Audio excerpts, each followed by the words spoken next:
Alright guys, we are on the mothership because I have some very why is this my dark mode is not working. Where is it? Is it here? I think it's here. So these articles kind of useless for me. They basically are an overview for the fancy collector booster type of crap. What do I care? But I click them anyway. I scroll down, I look at this stuff. I read some of this. Hey, look, 549 for play boosters. And it is what it is. We see some packs. And then guys, we have 60 card theme decks. Oh my god.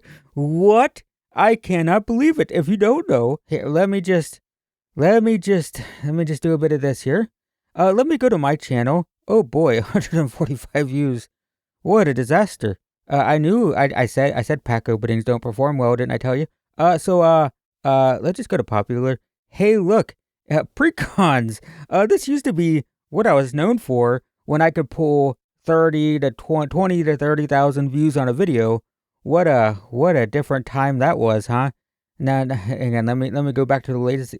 Let's see, when have I had a 20,000 view video? Hang on, I'm looking. Oh, it's not here.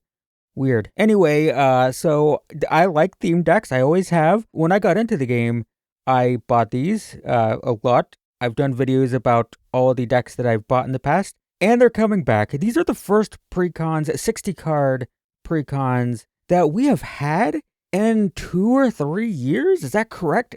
Was the last Challenger deck round, the last 60 card batch we've had? I think that was 2022, right? But these are coming in, I believe, with Lorwyn. They're not themed after Lorwyn. They're in the Lorwyn announcement article, though. And what's interesting about these is they aren't theme decks built around Lorwyn mechanics like the Commander decks. As we see, Angels, Pirates. This is a Foundations card. I don't even know what the heck this card even is. Is this a card that's out? What? I don't recognize it at all. Wait, are those the deck list? Hang on. No. Wait, yeah. 2 Lyra Dawnbringer, 2 Light...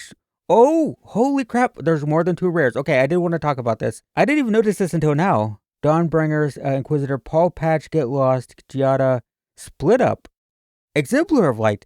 That is a ton of rares. 2, 4, 5, 6, 10, 12, 15 rares. We can see the entire deck list. Did they mean to reveal the entire deck list? I need to get it in a video, just in case they changed the image. We have... I'm going off the rails here. I wasn't expecting this. We got Schooner, NT, Gastel. What card is that? I don't remember. Fearless Swashbuckler. Is that what this is? Captain Howler, Magmatic Galleon, and then the commons and uncommons. Very spell-focused, it looks like. Okay, so anyway, got distracted there.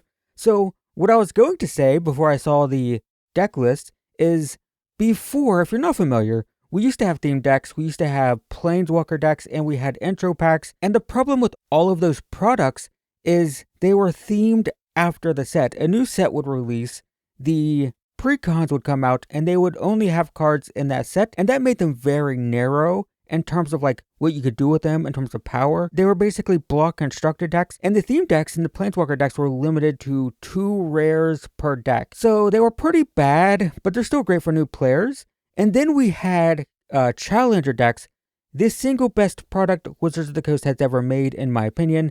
I will definitely not fight anyone over that because I'm a short man. But they were amazing. They were tier 1 decks from Pro Tours that were put into a box and shipped to players. The problem is, by the time they got the deck list from the Pro Tour, they had to go through all the manufacturing and distribution of the product, so that by the time they got on store shelves, they were only good for like 7 or 8 months, and then standard rotated and they weren't useful anymore. And they very commonly sat on shelves, didn't sell.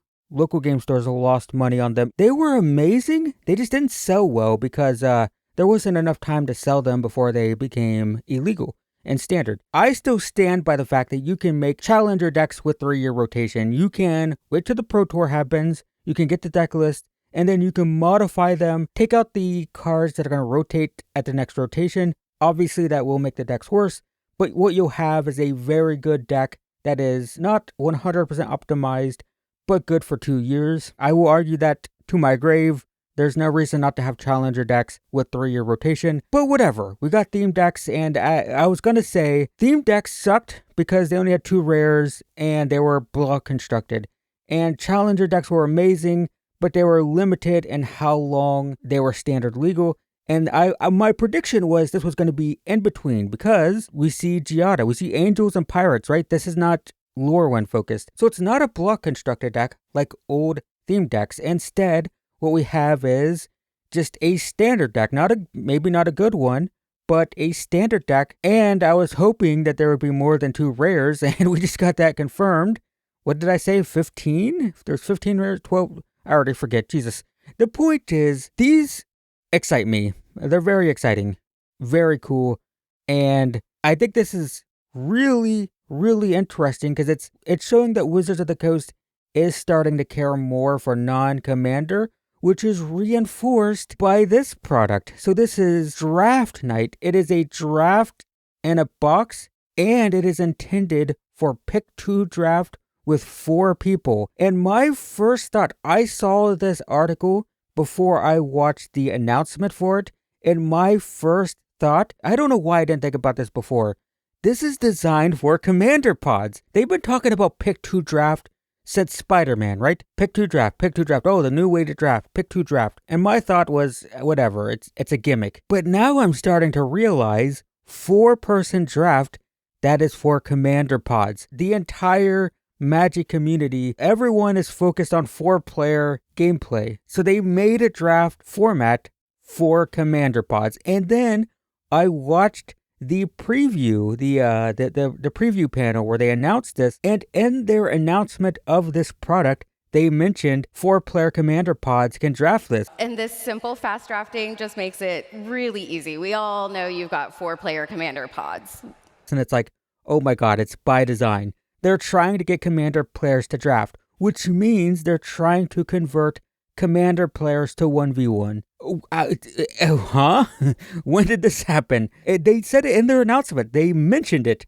So I think it's by design. The way you would draft this, by the way, if you're a commander player, you get your commander pod, you draft your decks, and then each player plays each other once, right? Like imagine a commander pod table where there's 2 1v1 games happening.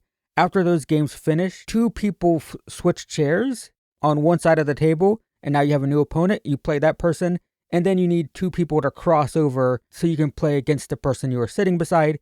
So you can get 3 rounds with 4 people by playing each person once, which is how we used to do Friday Night Magic at my really tiny local game store, where we were lucky to get 4 people in, is that we'd have a 4-person Friday Night Magic, and everybody would play each other once.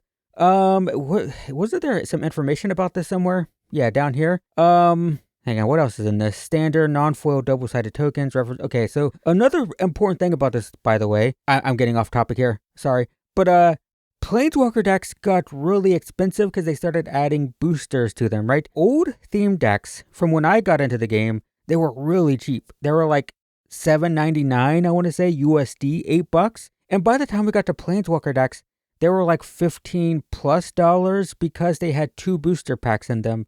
So removing the booster packs, just saying, here's a deck. I'm hoping these are cheap. My God, I mean, they still might be like $10 or $15 because of inflation, but I really hope, although with all those rares, God, now I'm questioning it. They're going to be like $20 or $30, aren't they? Oh, I bet they are. Dang, I didn't think about that because of all the rares. I'm opening this again. How valuable are these rares? The Inquisitors are good. I don't know the paper. Oh, there's a Get Lost. I don't know. There's some value in here. So I guess we'll see. Yeah, I didn't think about the price. But an interesting thing about this, what I was trying to talk about before I got distracted, is it comes with an extra collector booster, right? So you could have, like, you and 3 people. We don't know what the price of this is gonna be, but you and 3 other people can split this. You can draft it. You can keep all the cards you draft. And then winner after the 3 rounds gets the collector booster, right? Or if you have a commander pod that you play with every week, so you know it's the same 4 people, then you could just like rotate. If you want it to be non-competitive, you can draft, you can have fun. One person gets the collector booster, next week someone else does, right? So you could just like cycle the collector booster, or you can compete for it. Either way, I don't know. But it's perfectly set up so a commander pod can draft with a collector booster prize. However you want to do that, right? So yeah, very exciting, guys. This is awesome. Really excited to see. That's it, though. Thanks for watching. I'll see you guys in the next one.